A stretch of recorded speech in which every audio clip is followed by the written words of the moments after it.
kemampuan untuk menjauhinya. Rabbana hab lana min azwajina wa dhurriyyatina qurrata a'yun waj'alna lil muttaqina imama. Rabbana taqabbal minna innaka antas samiul 'alim wa tub 'alaina innaka Bapak Profesor Zulfikar Amir sudah hadir di lokasi. Jadi yang pertama tadi yang hadir adalah Bapak Syahrin Hamid, Ketum Gerakan Rakyat, dan sekarang Ketua Dewan Pakar Gerakan Rakyat, Pak Profesor Zulfikar Amir. Selamat datang Pak Zulfikar Amir di kelas kader Gerakan Rakyat DPD Jakarta Timur. Sembilan dekat perapatan Gerakan Rakyat kokoh dalam barisan. Tahun 2029 impian kita menjadi kenyataan. Hurra! Amin. Terima kasih atas kehadirannya. Pak Tom Lembong sudah hadir di kelas kader Gerakan Rakyat yang diselenggarakan oleh DPD Jakarta Timur. Kita kasih salam Pada saat Tom Lembong. Salam Gerakan Rakyat. Gerakan Rakyat. Gerakan Rakyat. di saat Profesor Zulfikar Amir sedang menyampaikan materi acara. Selamat datang pada Bapak Tom Lembong, Pak Thomas Dikasih Lembong. Jadi senang sekali. Kita ada Pak Tom Lembong adalah tokoh intelektual, mantan menteri, mantan kepala badan BKPM yang sangat berhasil, ya, dan merupakan wajah dari teknokrasi Indonesia. Tetapi sayangnya 10 tahun terakhir kita tahu kondisi pemerintah sampai saat ini itu melemahkan proses-proses yang bersifat demokratis. Ya, jadi ini salah satu kerusakan yang paling fatal yang terjadi di Indonesia saat ini. Alih-alih menggunakan demokrasi, ya, pemerintah saat ini cenderung mengambil pendekatan populis. Nah, ada yang tahu perbedaan antara pendekatan teknokratik dan pendekatan populis? Ibu tadi yang angkat tangan mana? Perbedaan antara pendekatan teknokratik dan pendekatan populis.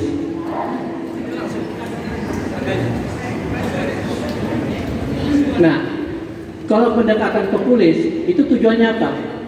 Untuk menyenangkan rakyat, menyenangkan rakyat. Tapi kalau pendekatan teknokratik itu mensejahterakan rakyat. Anda senang belum tentu sejahtera.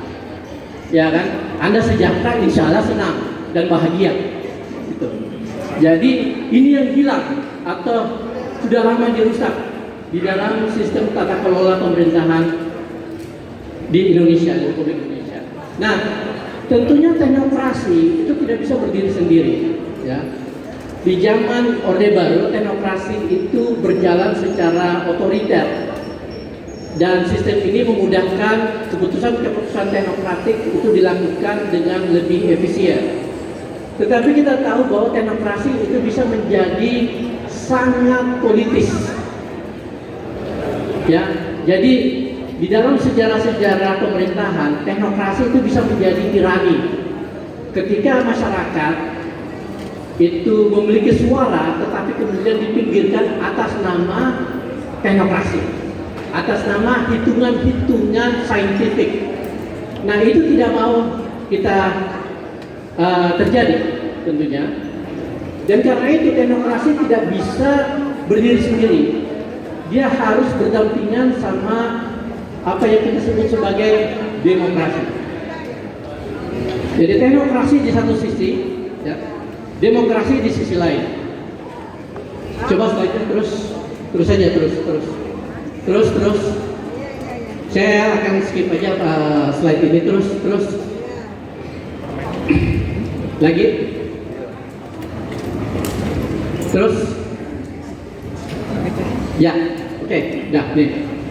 Jadi Teknokrasi itu punya potensi tirani, dan karena itu kita harus membuat keseimbangan antara teknokrasi dan demokrasi. Demokrasi itu adalah sistem yang membuka partisipasi publik sehingga hitungan-hitungan rasional yang dibuat oleh para pakar itu bisa disandingkan dengan pertimbangan-pertimbangan kualitatif dan pengalaman masyarakat yang menjadi subjek dari kebijakan. Nah, masalahnya adalah di Indonesia kualitas demokrasi semakin menurun. Dan ini bukan klaim saya, ini adalah hasil observasi lembaga-lembaga internasional yang menilai kualitas demokrasi di berbagai negara. Dan selama 5 tahun, paling tidak 5 tahun terakhir, kualitas demokrasi di Indonesia drop dengan sangat drastis. Dan bahkan bisa dikatakan bahwa Indonesia is no longer a democracy. Sudah bukan negara demokrasi lagi. Kenapa?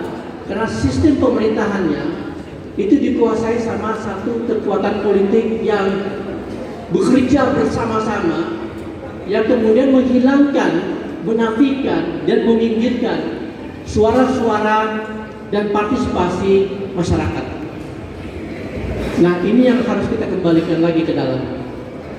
Jadi teknokrasi kita bawa, kita perbaiki, kita perkuat, tetapi sistem yang memungkinkan masyarakat mengatakan ya pada apa yang mereka suka dan tidak pada apa yang mereka kritik, itu bisa terjadi. Masalahnya adalah tantangannya itu sangat besar, ya. Kita tahu apa yang dilakukan oleh Presiden nomor 7 terhadap demokrasi kita, ya. Saya tidak perlu ceritakan secara detail, ya. Nanti membuang waktu kita terlalu banyak, ya.